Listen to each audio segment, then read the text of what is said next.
सावित्री 2 बेटों की माँ थी। उसे इस बात पर बड़ा घमंड था। वो मानती थी कि बेटे घर की शान होते हैं। ये ले सावित्री, मिठाई खा, मेरे यहाँ पोती पैदा हुई है। ये सुनते ही सावित्री मुंह बना के कहती है, अरे तू तो लुट गई, बर्बाद हो गई, तेरे यहाँ लड़की पैदा हो गई। अरे तू ऐसा क्यों कह रही है? मैं तो बहुत खुश हूँ। अरे जब तेरी पोती के पीछे तुझे खर्चे पर खर्चे करने पड़ेंगे ना, तब ये तेरी सारी खुशी गम में बदल जाएगी। पहले लड़की की पढ़ाई लिखाई का खर्चा, फिर उसकी शादी का खर्चा। अरे आजकल की शादियाँ कितनी महंगी हो गई है। गहने बनाओ, लाखों रुपए पानी की तरह बह जाते हैं। लड़कियाँ तो सिर्फ खर्चा करवाने के लिए ही पैदा होती हैं।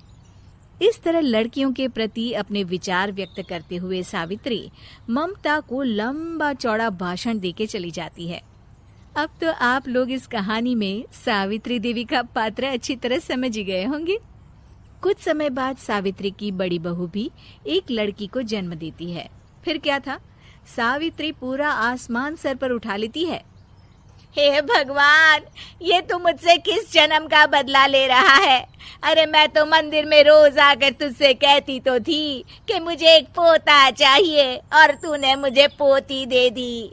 इतनी मिठाइयाँ और प्रसाद चढ़ाने का क्या फायदा हुआ? तभी सावित्री की बहू निशा कहती है, क्या माँ जी, आप भी इतनी सी बात पर नाराज हो गई हैं? देखिए तो आपकी पोती कितनी सुंदर है, बिल्कुल आप पर गई है। अरे चुप कर, तुझे 9 महीने इतने महंगे महंगे काजू बादाम फल फ्रूट खिलाने का फायदा क्या हुआ? मेरे तो सारे पैसे बर्बाद हो गए। ये सुन सावित्री का बड़ा बेटा अजय कहता है, माँ, तुम सिर्फ नाम के लिए 2020 में रहती हो।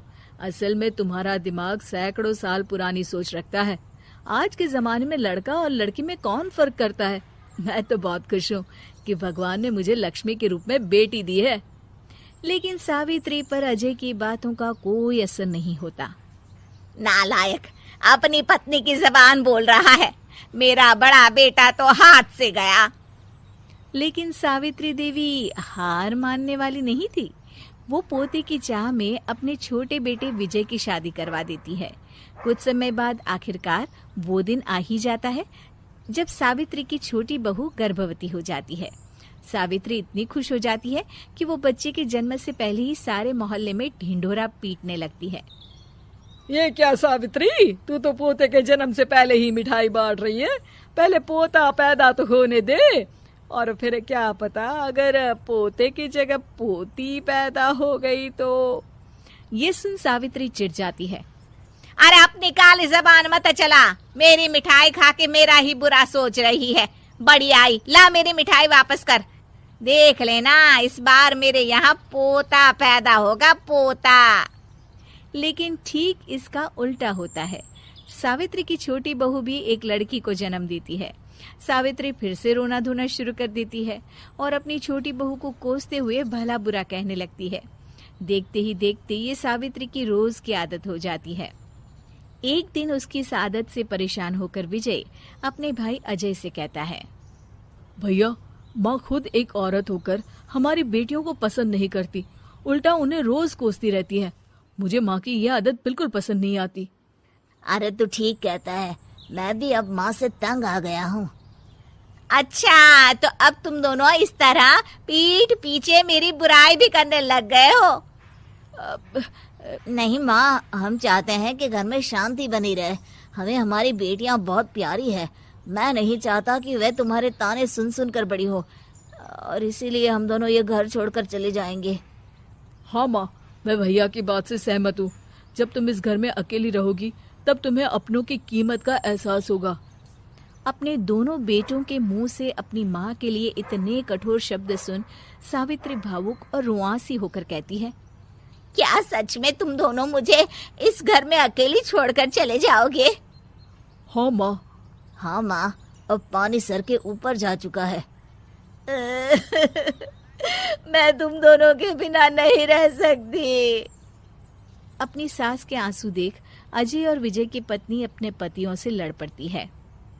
अरे जिसे जाना है वो जाए, मैं माँ जी को छोड़कर कहीं नहीं जाने वाली। भाभी, आप ये क्या कह रही हैं? वही जो तुम सुन रहे हो, दीदी बिल्कुल सही कह रही है। हम बेटियों के संस्कार हमें सिखाते हैं कि सास माँ समान नहीं बल्कि माँ ही होती है और उस माँ की जिंदगी भर सेवा की जाती है। बेटे अपना फर्ज भूल सकते हैं, लेकिन बेटियां नहीं। आप दोनों शौक से जा सकते हैं। माँ जी, हम दोनों के रहते आपको किसी बात की फिक्र करने की जरूरत नहीं। फिर क्या था, सावित्री के ऊपर छाए बेटों के घमंड के बादल उसकी बेटी स्वरूप बहुओं के तेज के आगे आंसू के रूप में परिवर्तित होकर सावित्री की आंखों से बहने लगते हैं और वो उन दोनों को गले लगा लेती है। मैं जिंदगी भर बेटियों को कोसती रही, लेकिन आज तुम दोनों को देख मुझे समझ आ गया कि बड़े अभागे होते हैं वो लोग जिनके घर बेटियां नहीं होती।